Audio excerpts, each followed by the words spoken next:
We need to make America great again and save the republic.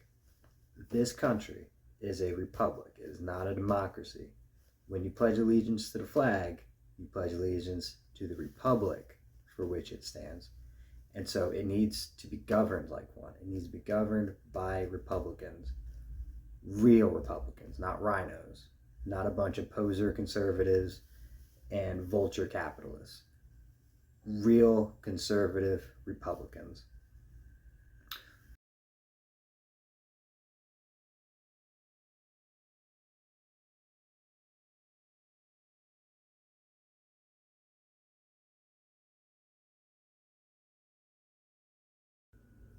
Now, when I say vulture capitalism, I get that phrase from Ron Paul in his debate with Mitt Romney a couple years ago, when he distinguished between vulture capitalism and venture capitalism.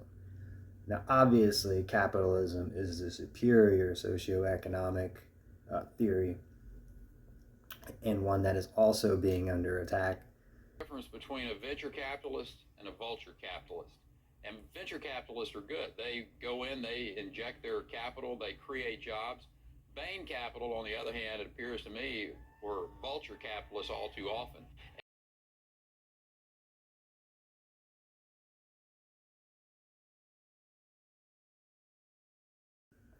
A really good example of a president halting vulture capitalism would be Republican Teddy Roosevelt, who passed the Square Deal in 1902, which was an actual deal where both sides benefited, not some bullshit leftist gobbledygook like the New Deal under Franklin Roosevelt or this god awful, ridiculous Green New Deal of Alexandria Ocasio Cortez.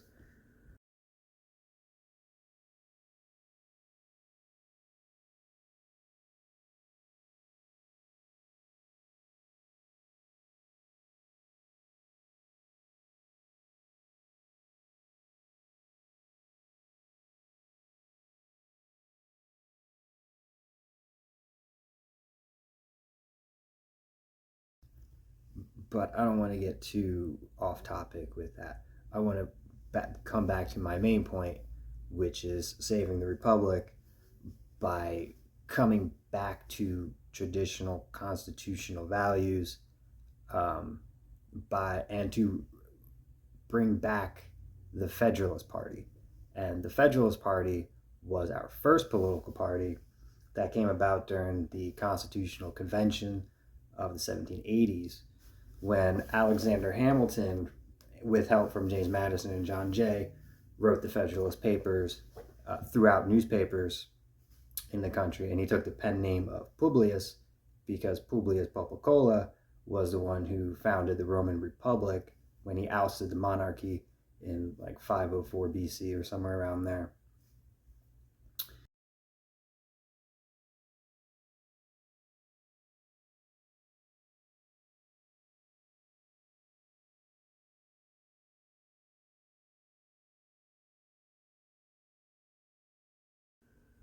Now, prior to the ratification of the Constitution in 1788, 1789, something like that, the 13 states were governed by the Articles of Confederation. So we were technically the Confederate States of America before we were the United States of America. And all of the colonies were now treated as sovereign independent states in a confederacy. And this led to a lot of problems. States going to war with each other, which I believe most famously was Bacon's Rebellion.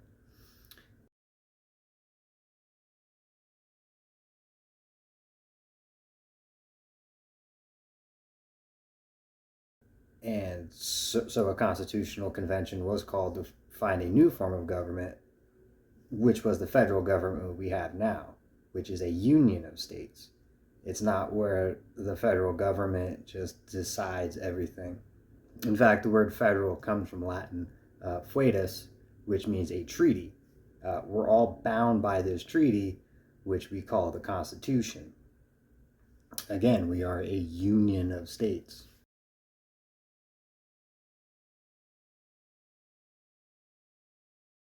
So the Federalist Party was our first party, which was headed by Alexander Hamilton, who would eventually become the Secretary of the Treasury. The opposing party was the Anti-Federalist Party, led by Thomas Jefferson, who is in my view, a piece of shit rapist and overrated founding father. But I'll get to that in another video. He founded the Anti-Federalist Party, and that party would eventually be renamed the Democrat-Republican Party. And whether Democrat, Republican, liberal, and conservative, we've always had two parties, and this is the beginning. The Federalist Party and the Democrat Republicans.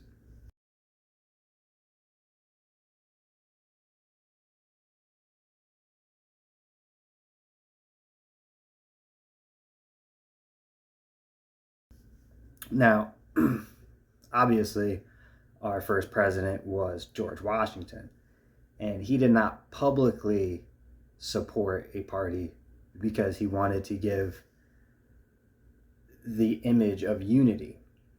But behind closed doors, he did side with Alexander Hamilton. He supported the Federalist Papers. He supported them in Virginia, where he was a member of the House of Burgesses. And if you look at his cabinet, the only one there who's not a Federalist is Thomas Jefferson. His vice president was John Adams. He would be the second Federalist Party president. Obviously, he comes after George Washington. Alexander Hamilton was our Secretary of Treasury. John Jay was our first Chief Justice, as well as an ambassador to a lot of countries. He helped write the Treaty of Paris in 1783, which ended the Revolution. And then you have Thomas Jefferson, who was the Secretary of State, and our third president. He would be the first Democrat-Republican president.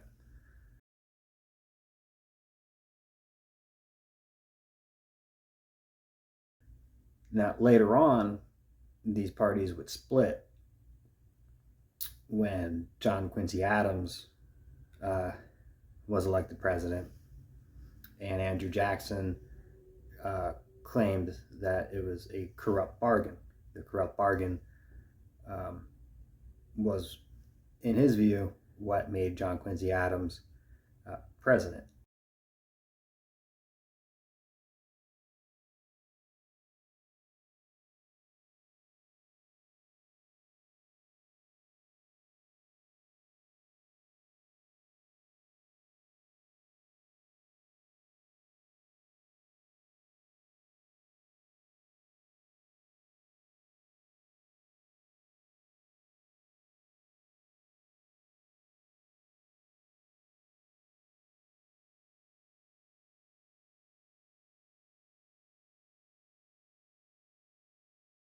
And from this, the parties split.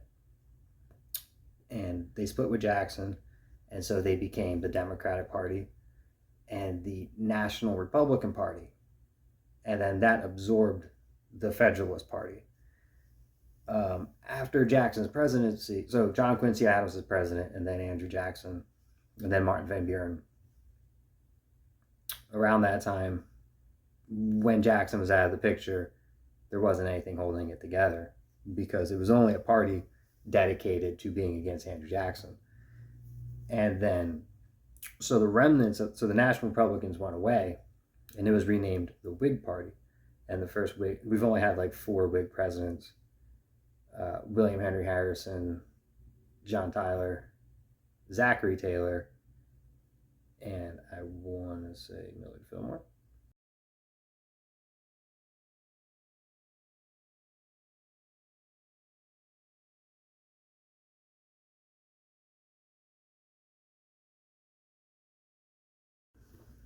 Now, I would also like to point out that the Federalist Party were in favor of abolition of slavery. Hamilton was against slavery, John Jay, John Adams, John Quincy Adams, and even George Washington. Now, even though Washington did have slaves, as a British subject, he was in favor of slavery. After the Revolution, his feelings changed. And we know that from things that he did in the House of Burgesses, in private writings. As president, he did not come out for or against slavery because, again, he wanted that appearance of unity, so he didn't touch on it. And if you look at the history of not only the Federalists, but the Republicans, which is what they eventually turned into, way better on civil rights. The Democrats were in favor of slavery, Jim Crow. Andrew Jackson in 1830 signed the Indian Removal Act.